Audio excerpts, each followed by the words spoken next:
Eddie Bernard. Yes, sir. Ellis TV, what's going on? Well, what's good? Not much. When did you first start rapping? I first started rapping when I was like 9 years old, but shit, I started taking it serious when I was 20 when I had my first girl. It just kind of inspired me to take everything I do serious and be passionate about everything I care. Oh, okay. So what inspired you to want to rap? Well, just, I remember I was on my way to school one morning, my mama dropped me out to school, and my dad had just went to jail around the time, and a Tupac song came on the radio that I wonder if Heaven's Got a Ghetto. Mom was like, well, your dad used to love some Tupac, that's his favorite song right there. And I just decided that day that I was gonna hold on to that forever. Like, since I couldn't have my dad, I got this Tupac, I got this music I can listen to that'll keep me close to my dad, and just listen to more and more Tupac music, I kind of got a little more inspired to want to write my own stuff and want to rap my own music, and I tried to take it from there. Oh, okay. So would you say Tupac is one of your musical influence? Oh yeah, most definitely. I would definitely say Tupac is one of my, probably my #1 musical influence, just based off of how hard he went in the studio and the way he laid his tracks down. You could tell he felt that and he was passionate about what he was saying, and you could tell he meant that, and I wanted to do that same thing. And all of my music, I wanted you to feel me, and I want you to know that whatever I said, I meant it on the song. Right. So would you say that Tupac realness stood out to you? Yeah, that realness was just something genuine to me, and I know I listened to a lot of music before then, a lot of music that helped me feel good, but it was just something about Tupac music that it kind of gave me chills. Even at a young age, it made the hair on my back stand up. Okay. So how would you necessarily describe your rap style? I say it's more like a lyrical style with some southern slang to it. Okay. So are you big, would you say you big on the lyrics, the bars, the spit, Yeah. the whole complex? Yeah, I definitely say that, man, because that's one of the things that interests me in hip hop as well is the word play and being able to play around with words and stretch words in different ways and still be a song is something that attracted me to want to be creative myself in the studio. Okay. So since you've been doing music, like how many projects do you have out? Well, I got one project out right now, my debut project, 25 by Eddy, and that's all I got out right now. I ain't got no other takes or nothing like that. I got plenty of music that I've been putting out on SoundCloud and stuff, but this is my first album, my only album out right now. Okay. So how far you want to go with your music? Well, first and foremost, I just want everybody in my city to know what time it is. When it comes down to this music, I just want everybody that make music or listen to music in the city to know that you can't have music without having me here. You can't have, you ain't got artists in Gainesville if I ain't no artist, you know what I'm saying? Right. So as an artist, where do you see yourself in the next 5 or 10 years?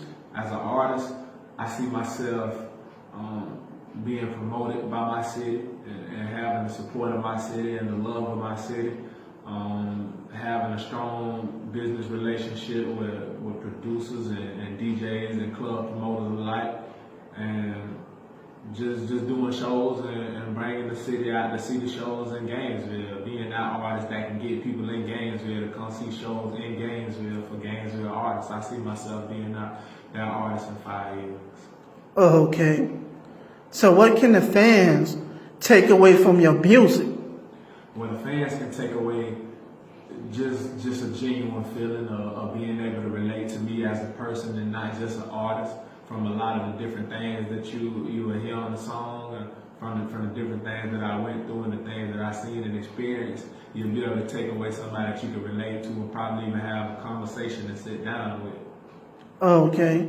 So would you say your music is relatable? Oh, most definitely. It's definitely relatable to all different cultures too, man. Not just blacks, but white, Chinese, Mexican. Anybody can relate to it. If you've been down that period in your life or you've been stressed or depressed, you can relate to this. So your music crossovers to all different races? All different races. Everybody can find something on that 25 that they can relate to, and that's why it's titled 25, because I was blessed to be able to see 25. So why not make 25 years worth of an album? You know what I'm talking about? Right. So what you say, like, part of your album will be somewhat of your life story? Oh, most definitely. Part of my album will be somewhat of my life story. And I'm currently working on like a little book, what I would call an autobiography, what will be my life story. But at this moment, the way that I'm working, I kind of want to tie that book into my next tape. So you'll be getting some of my life right now, but you'll be getting pretty much the whole thing with this next joint I'm going to drop on y'all. Okay. So where can people hear your music at? On all major platforms. Spotify, I'm on iTunes, I'm on Apple Music, I'm on Google Play Music. You can find me on YouTube, Pandora, iHeartRadio. You go and look at all the major platforms. You can find that Eddy 25 on all major platforms. Okay.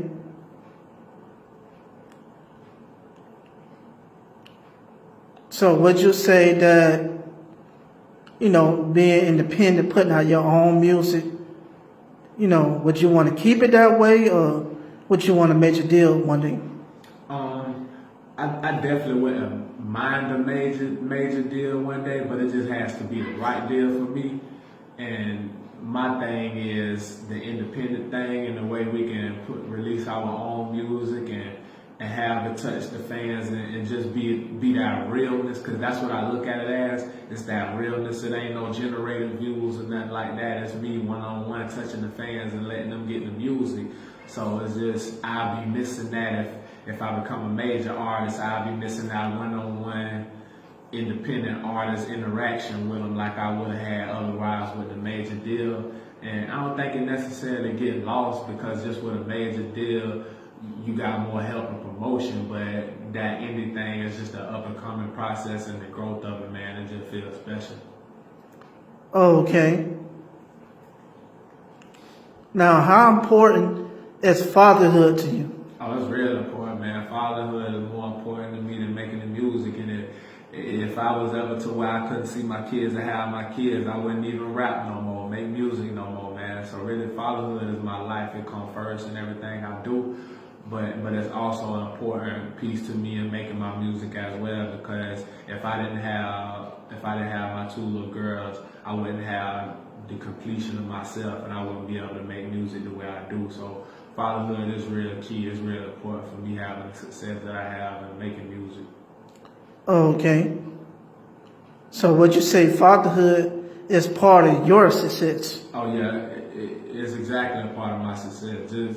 Just having my kids and knowing that I'm in their lives and I'm able to make a difference each day, that's important for me, you know, because I don't get a chance to sit back and say, well, I was a bad dad, I wish I had another chance. I get another chance each day. Every 24 hours is another way I can wake up and be a better father. So, man, just with that being said, I know it's an expectation on me to be an excellent father. So, you know, the expectation of having the capability to do it is what leads me to want to do it. Okay.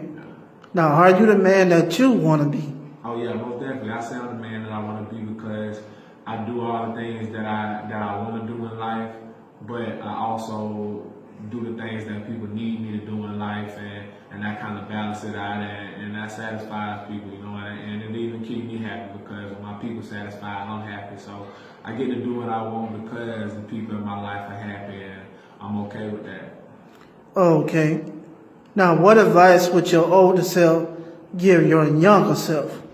Well, my older self would tell my younger self to be disciplined and not to act on everything, or at least not right away. And a lot of the things my older self would tell me to be patient, you know, and just wait for things to unfold, and then when it's time to make a decision, make the best decision. Okay. Now, would you say life is the best teacher?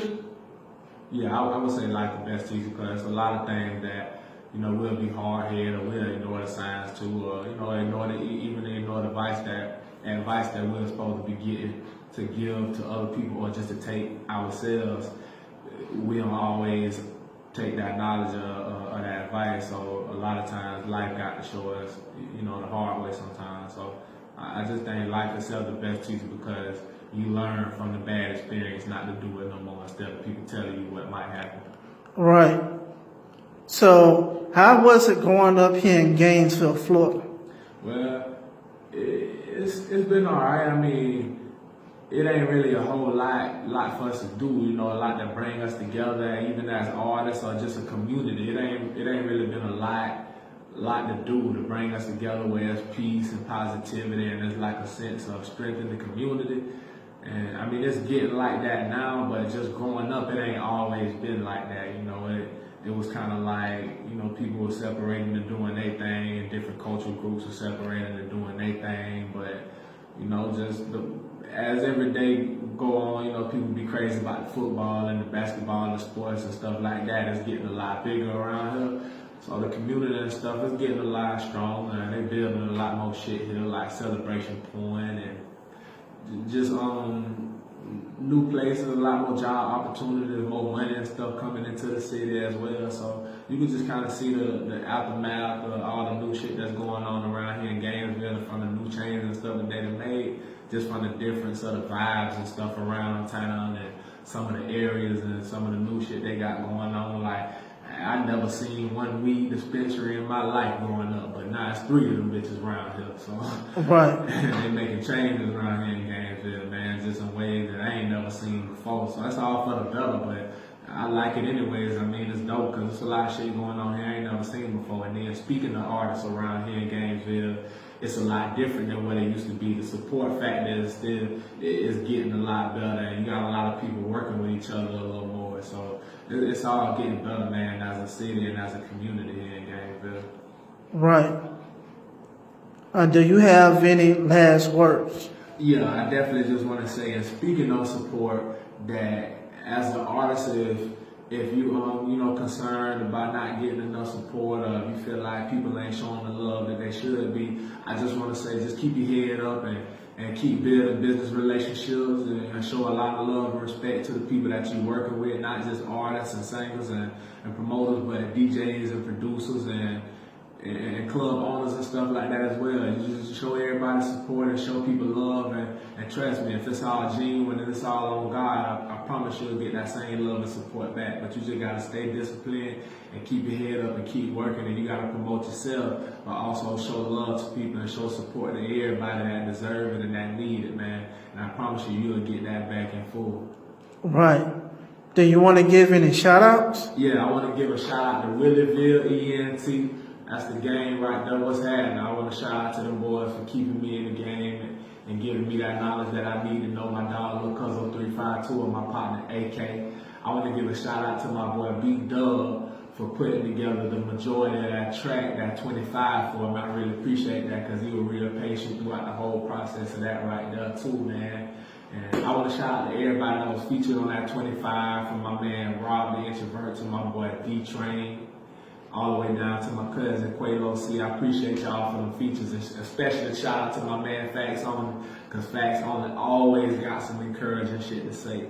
So shout out to my king Facts On, what it do, man. And shout out to the whole 352 for coming up big. Y'all keep doing what y'all doing. There's love and support, always. Okay. T.Ellis TV. Okay. Well, Eddie Bernard, thanks for your time. All day.